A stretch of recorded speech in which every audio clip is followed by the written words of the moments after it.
મિત્રો, શું તમે જાણો છો કે હવે ભારતની વસ્તી ગણતરી માટે તમારા ઘરે કોઈ સરકારી ગણતરીકાર આવે તેની રાહ જોવાની તમારે હવે કોઈ જ જરૂર નથી. કેમ કે ડિજિટલ ઇન્ડિયાના આ જમાનામાં તમે વસ્તી ગણતરી 2027નું ફોર્મ માત્ર 15 જ મિનિટમાં જાતે જ ભરી શકો છો. શું છે આખી પ્રોસેસ?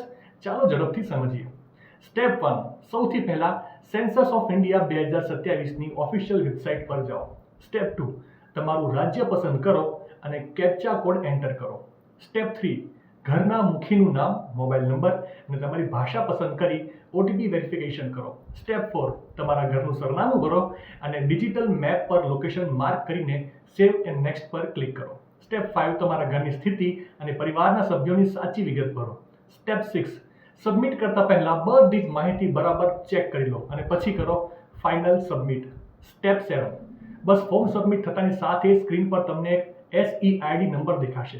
આ નંબરનો સ્ક્રીનશોટ પાડી લો અથવા તો તેને સાચવીને લખી લો.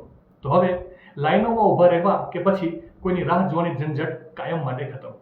માહિતી સારી લાગી હોય તો રીલને વધારે શેર કરજો અને આવી જ અવનવી માહિતી માટે સંદેશ ડિજિટલ સાથે જોડાયેલા રહેજો.